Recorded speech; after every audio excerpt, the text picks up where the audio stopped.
Welcome back to the Necro Zoo. I am Bones, and in this one, let's take a quick look at a full repaint I did on the Lobo, released by McFarlane from the DC Multiverse. Now, I have been working on this one off and on for a while. Wanted to get some different parts together, waiting for some stuff to come in the mail, and now I have finally completed him. Now, some pretty cool stuff I did. I did have to take parts from different versions of Lobo. Different figures were my inspiration. But all in all, he does look pretty cool. I did fix a lot of things that, a lot of people did not like about him. Even though a lot of people do love this figure. But I just made him a little bit more polished. And he is going to be awesome up on the shelf. Now let's go ahead and take a look at him. Tons of work I've done on this guy, and now it has come to full fruition. He is pretty much complete for me. I mean, besides any other little details that I might want to add.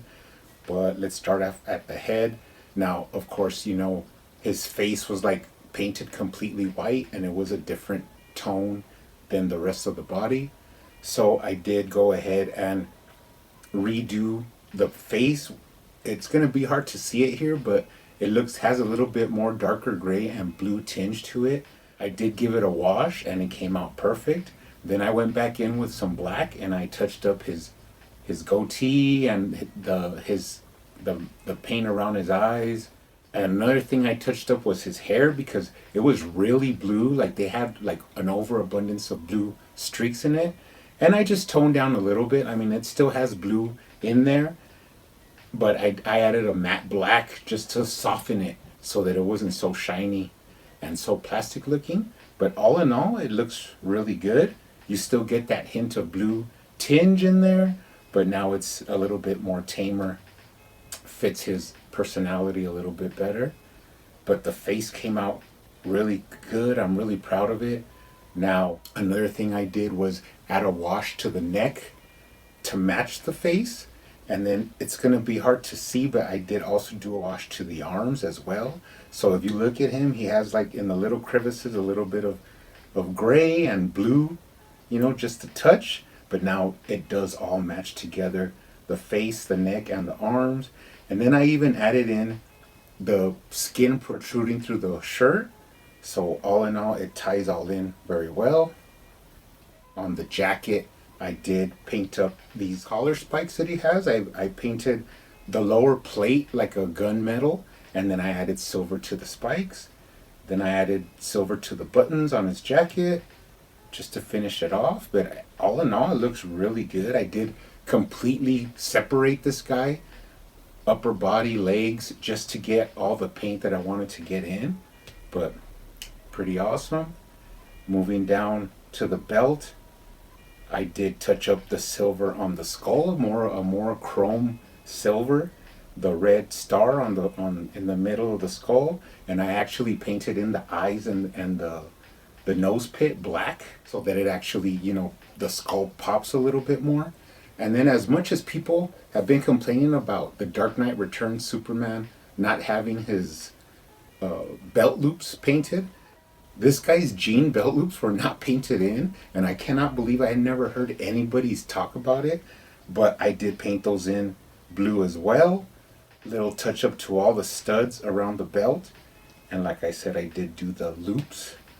And that's another thing I did, is the pants were just, the jeans on this guy were just so shiny and they looked so plastic. And they were like a dark, off-putting blue. And I wanted them a more faded jean color, so I mixed up some paint, painted them up. Love the blue on this guy now. It actually gives some vibrance to the middle of the figure and separates the upper darker colors and the lower shiny parts of the boots. And just to finish it off so it wouldn't look so plain, I did add a wash of white. And you could see it here on the wrinkles of the jeans. It has that little, white worn kind of marks. That way you could tell that these jeans have been worn for a while. So all in all, that was really cool. Moving down, I did paint. Now this is where you have to get into taking different versions of Lobo and deciding how you're gonna go.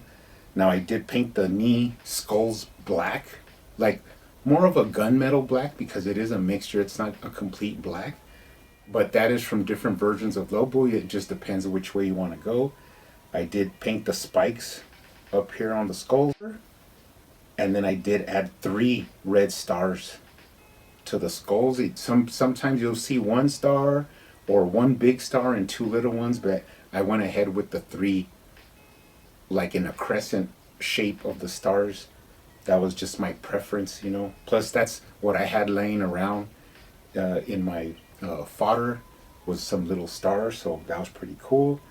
I did give the metal shin guards a wash of gunmetal, and then paint the spikes a more lighter chrome. Now, if you go to the back of the boots, you can see that I actually matched up. The boots were like a matte black, and then of course back here they were actually painted like the color of the jeans. Well, you could see I actually matched the back of the boots to the lower boot, so now they're both a matte color. And the straps that hold the metal guards on, I actually did them in a gloss black, that way to give them, you know, some separation from the different materials. And then I colored in silver on the buckles to the boots. That all came out really, really excellent. And then he had these 2 like squares on the back of his boots that were not painted in, so I went ahead and did those also in a gunmetal, just to, you know, use the same paints throughout the figure.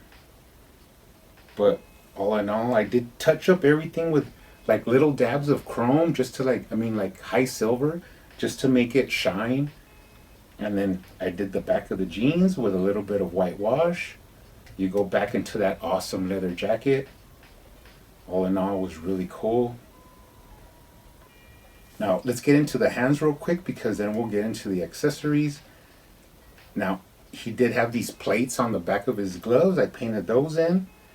And then I did do the fingernails in black, which is in a lot of portrayals of Lobo in the comics. Now I did paint his shirt a darker gray than what it was, because it was pretty much matching the skin tone, and I just wanted it to, you know, really be different than the skin tone, so I painted it like a dark dirty gray, and then even added some black around the holes of the shirt so that the damage could stand out. Okay, and then I did the back of this hand, the plate on there as well. All in all, he's completely painted. Loving this guy now. He's really cool. Now that we're into the hands, we could look at the accessories. First up, I do have a custom blaster, kind of like a space blaster, that I added some high chrome paint to, some red to give it some accent, and then I drilled out a hole in the front. You also have this little peg that you could peg into the front, and then you could put a blast effect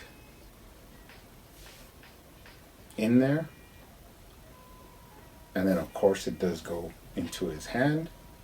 Now I did modify his hand by cutting the trigger finger, that way it'll accept the blaster into the finger, into the guard. But you know, looks pretty cool. You could take out the peg and the blast effect. Now everybody should have seen this in my review of this guy. I actually added a little cigar. Now I've seen people drill holes into him to put a cigar in there, but you do not need to do that.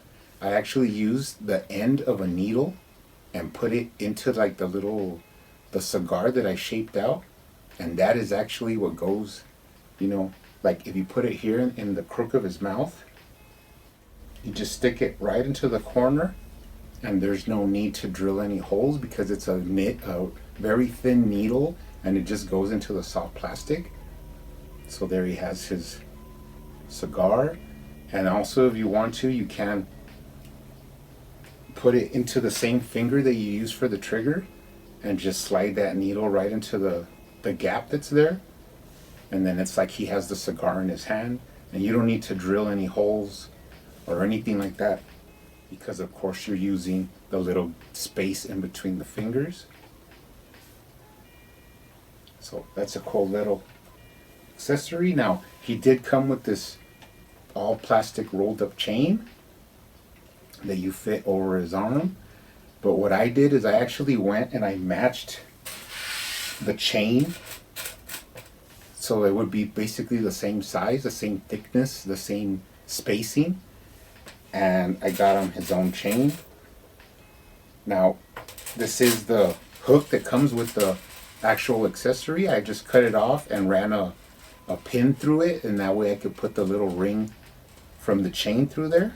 At the end of it, I put another little hook, and this is so that when you put it in his hand, of course you can mess around with that and get it the way you would like it to look, but the chain is just a cool little effect. That way you could wrap it around him or wrap it tighter or looser, but all in all, it's a cool little accessory.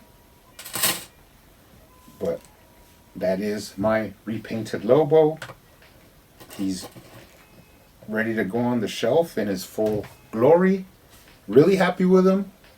Hope this helped you guys out. If you have any questions, comment down below. But you guys keep hunting out there, keep collecting, keep customizing, and I will see you on the next one.